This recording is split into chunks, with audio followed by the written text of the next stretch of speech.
إن الحمد لله نحمده ونستعينه ونستغفره ونعوذ بالله من شرور أنفسنا ومن سيئات أعمالنا من يهده الله فلا مضل له ومن يضلل فلا هادي له أشهد أن لا إله إلا الله وحده لا شريك له وأشهد أن محمدا عبده ورسوله صلوات الله وسلامه عليه أما بعد يا أيها الذين آمنوا اتقوا الله حق تقاته ولا تموتن إلا وأنتم مسلمون يا أيها الناس اتقوا ربكم الذي خلقكم من نفس واحدة وخلق منها زوجها وبث منهما رجالا كثيرا ونساء واتقوا الله الذي تساءلون به والأرحام إن الله كان عليكم رقيبا يا أيها الذين آمنوا اتقوا الله وقولوا قولا سديدا يصلح لكم أعمالكم ويغفر لكم ذنوبكم ومن يطع الله ورسوله فقد فاز فوزا عظيما أما بعد فإن أصدق الحديث كتاب الله وأحسن الهدي هدي محمد صلى الله عليه وسلم وشر الأمور محدثاتها وكل محدثة بدعة وكل بدعة ضلالة وكل ضلالة في النار ثم أما بعد يا عباد الله الحمد لله على نعمة الإسلام والسنة. All praise and thanks belong to Allah for guiding us to Islam and for guiding us to the Sunnah. قال الله سبحانه وتعالى في كتابه الكريم. Allah subhanahu wa ta'ala, He says in His noble book, هل يستوي الذين يعلمون والذين لا يعلمون? Are they equal? Are they equal, those who know and those who do not know? Undoubtedly and unquestionably the answer is no. They are not equal. Those who know, then they are better than those who do not know.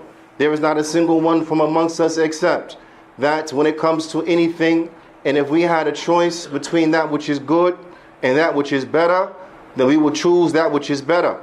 If we had an opportunity to be from those who are good or to be from those who are better, then undoubtedly we would choose and we want to be from those who are better.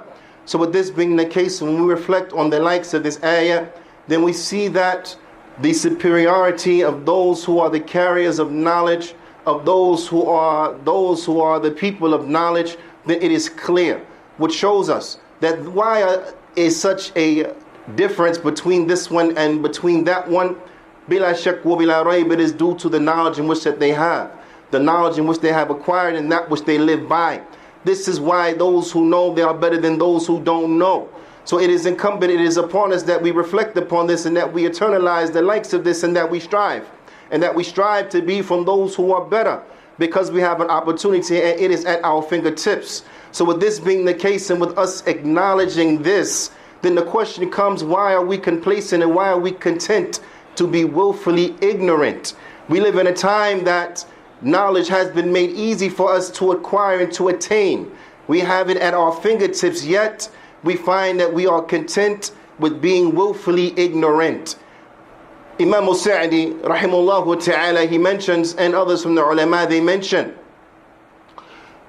وَيَجِبُ عَلَى كُلِّ مُكَلَّفٍ, that it is incumbent upon everyone who the angels they are writing for, everyone who they are responsible, everyone who will be held to account and who will be questioned, that it is incumbent upon them أن يتعلم منه أي من العلم, that they have to know from knowledge, they have to learn from knowledge ما يحتاج إليه في عباداته أو في عباداته ومعاملاته وغيرها.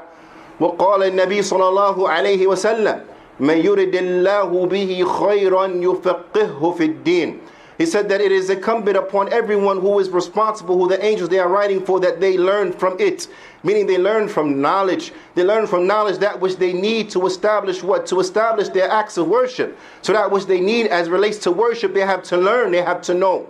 and that which they need as relates to mutual dealings, and other than that, from that in which an individual they may need. And then he quoted the hadith of the Prophet ﷺ, that famous hadith that is muttafiqun alayh, where the Prophet ﷺ, he said that whoever Allah wants good for, then he gives him understanding of the religion.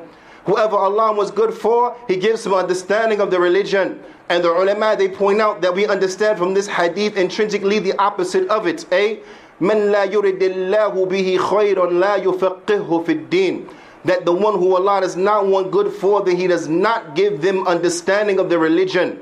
And this is because the one who has no understanding of the religion, this is the one who أَعْرَضَ عَنَ التَّعَلُّمِ الْعِلْمِ. This is the one who has turned his back upon learning of knowledge, the studying of knowledge. He turned his back upon it. So therefore, because he turned his back upon that which is good for him, then Allah doesn't want any good for him. Al-jazaa min jinsil amal. Because the punishment, it will be appropriate for the crime. Allah subhanahu wa ta'ala, he says, وَلَقَدْ يَسَّرْنَا الْقُرْآنَ لِلذِّكْرِ فَهَلْ مِن مُدَّكِرٍ. Allah Ta'ala says, and verily we have made the Quran easy. We have made the Quran easy for one to memorize, easy for one to reflect on, easy for one to study, to ponder, to understand. So are there any who will seek an admonition? Are there any who will seek to learn? Ya ibadallah, it is incumbent upon us that we seek to learn from our religion that which we need. Allah subhanahu wa ta'ala has put us in the time where it's easy, where there's not a single one from amongst us except that we have a copy of the Mus'haf upon our phones, in our pockets that we carry with us. So is there any excuse that we are incapable of memorizing from the Quran one ayah per day? We have, walillahi alhamd, many lessons upon line where they go over the fundamental principles of the religion, from that which we need as relates to our aqeedah, from that which we need as relates to the affairs of tawheed and following of the sunnah, from that which we need from the establishment of the fundamental things of our religion, from the ibadat, from salah, from siyam, so on and so forth. The lessons, they are there. Are we taking advantage of them, or are we complacent and content with being willfully ignorant? We have in our local masajid in many places lessons, durus al-ilmiyah, where the likes of what was aforementioned, they are being taught locally in person. But yet when it comes time for the class, we do not see the numbers that we see right now at Jumu'ah. Why? Is it because all of us know we are not in need of learning? Or is it because perhaps we are content with being willfully ignorant? هل يستوي الذين يعلمون والذين لا يعلمون؟ هذا أقول قولي هذا وأستغفر الله لي ولكم ولجميع المسلمين فاستغفروا فإنه هو الغفور الرحيم.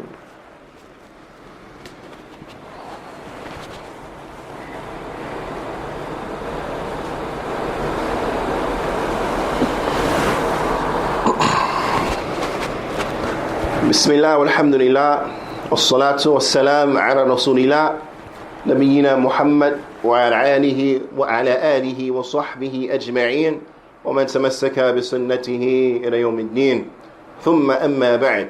يا عباد الله، قال الله سبحانه وتعالى في كتابه الكريم يرفع الله الذين آمنوا منكم والذين أوتوا العلم درجات. That Allah has risen those who have believed from you. Those who have believed, the believers, they are good. They are good, they are awesome. Walillahi alhamd. And those who have been given ilm, those who have been given knowledge, they have been risen above the general believers. They are better. So, shouldn't we want to strive to be from those who are better? Allah subhanahu wa ta'ala, He commands His Prophet sallallahu alayhi wa sallam to ask for the increasement of something. Now I want you to reflect upon this. Allah Ta'ala, He says that He commanded the Prophet ﷺ to ask for increasement of knowledge. قُلْ رَبِّ زِدْنِي عِلْمًا. To ask Allah, oh my Lord, increase me in knowledge. Allah subhanahu wa ta'ala, He did not command the Prophet ﷺ to ask for anything or the increasement in anything except for knowledge. Not for the increasement in money, not for the increasement in women, not for the increasement in properties and this and that, but for the increasement in knowledge. This by itself, it shows us the superiority of knowledge. Ya ibadallah, Allah subhanahu wa ta'ala, He says about the ulama, إِنَّمَا يَخْشَى اللَّهَ مِنْ عِبَادِهِ الْعُلَمَاء, that verily those who they fear Allah from His slaves, those who truly fear Allah from His slaves, then they are the ulama. The ulama, those who have ilm and they live in accordance to what they know. So with these ayats, we understand and we see the superiority of knowledge, and that knowledge is something that is good for us, and that knowledge is something in which concerns us and should concern us. The Prophet ﷺ, he said, مِنْ حُسْنِ الْإِسْلَامِ الْمَرْءِ تَرْكُهُ مَا لَا يَعْنِيهِ, that from a person's good Islam is he leaves alone that which does not concern him. The ulama, they mention, وَالْمَعْنَى يَعْنِيهِ أَيْ يَنْفَعُهُ مِنْ حُسْنِ الْإِسْلَامِ الْمَرْءِ تَرْكُهُ مَا لَا يَنْفَعُهُ, that from a person's good Islam, the meaning of it is he leaves alone that which does not benefit him, that which is no upside in it for him. It does not benefit him, so he leaves it alone. So now what about those things that hurt him? What about those things that are detrimental to them? What about those things that are harmful and dangerous for them? Then bila shakku bila rayb min bab al-awla, that they leave these things alone. They don't have anything to do with these things. They don't concern themselves with these things. And this is from a person's good Islam. So are we of those who are concerning ourselves with that which will benefit us? Or are we of those who are wasting our time?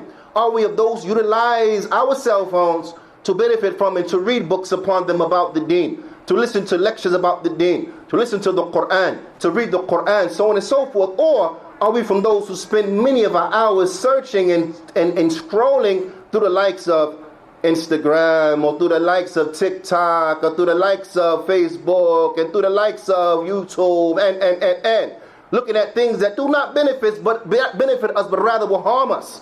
Ya ibadallah, the time that we are taking to scroll online, if we would take that time and allocate it to benefit ourselves on a daily manner, then we can be from those who are better. The Prophet ﷺ explained to us that the dunya is mal'una, that the dunya, it is cursed. Wal mal'un ma fihi, and what in it, what fiha is cursed. That which is in it also, it is cursed. Except for what? The dhikr of Allah, wa ma wala, except for the dhikr of Allah and that which is connected to it. Wa aliman wa muta'allima, and the one who is a scholar and the student of knowledge. So who do you want to be from? Those who are safe and are excluded from the curse in which was mentioned, or those who fall under the likes of the curse? Ya ibadallah, we have to begin to take the practical steps into seeking to benefit ourselves. And with that, we have to make a resolve that we are going to seek something from knowledge on a daily basis. It does not have to be a lot. You do not have to strive for great strides and great accumulation of knowledge all at one time. No, this is not the way, as the ulama, they mentioned. مَنْ رَامَ عِنْ جُمْلَةً ذَهَبَ عَنْهُ جُمْلَةً. Whoever tries to grab knowledge all at one time, it leaves him all at one time. So you're not going to sit down the first day and memorize Surah Al-Baqarah all in one day. No, that's not how it works. But rather we have to prioritize ourselves as relates to the knowledge. We have to prioritize ourselves as relates to the knowledge, knowing that we're going to take it in steps, shay'an fa shay'a, step by step, bit by bit. كما قال الشاعر اليوم العلم, like the poet he mentioned, اليوم العلم وغدا مثله ومن نخب العلم التي تلتقت يحصل المرء به حكمة وإنما السيل اجتماع النقط. He said that today is knowledge, and tomorrow same thing is knowledge. And from the benefits by way in which the fruit that one will gather and get from the knowledge is that an individual, by way of the knowledge, he will attain wisdom. And verily the sail, the flash flood is just a collection of dots. The flash flood that'll take a man off his feet is just a collection of drops, of raindrops. So a drop and a drop and a drop together, it accumulates and it becomes much. So we have to make it our intention that every day we're going to at least memorize one verse. And we're going to read the translation of that verse in whatever language is our mother language. And we're going to study the tafsir, just that verse. Just read it. Just read the translation. Have an understanding of it and try to memorize it. And we spend every day like this. That every day we read just a little bit from those books in which we need, those books of al-aqidah, those books that go over our creed. Just a little bit. So that we can learn and understand. And from that, we memorize what we are able to memorize. And we have to prioritize the learning. So you start by learning those things in which you need. those things in which you are dealing with daily, day in and day out. You start by memorizing, and you start by studying the affairs of Tawheed. Because as the poet he mentioned, العلم إن طلبته طويل وعمرك لتحصيله قصير فقدم منه بالأهام فالأهام. That the knowledge, if you are going to seek it, it's a lot. It's long. The road is long. And the lifespan that you have been given to get something from it is short. So therefore prioritize. So start with that which is most important, then go to that which follows it in importance. So we have to, one, because we want some actionable steps that we can take away and walk away from. We have to prioritize our learning. So we have to prioritize by learning our creed, by learning how to pray, by learning how to make wudu, by learning those things that we deal with day in and day out. This is the first thing. And then we have to take it in steps and stages. Every day we memorize and we do a little bit every single day. It doesn't have to be all of your day. 15 minutes a day, 20 minutes a day. We can dedicate that to trying to benefit ourselves to be from the category of those who are better. A half an hour a day. We can benefit from that and utilize that to try to be from the category of those who are better. Or are we content with being willfully ignorant? And then, bidnillahi ta'ala, thirdly, we have to strive to memorize what we are able to memorize.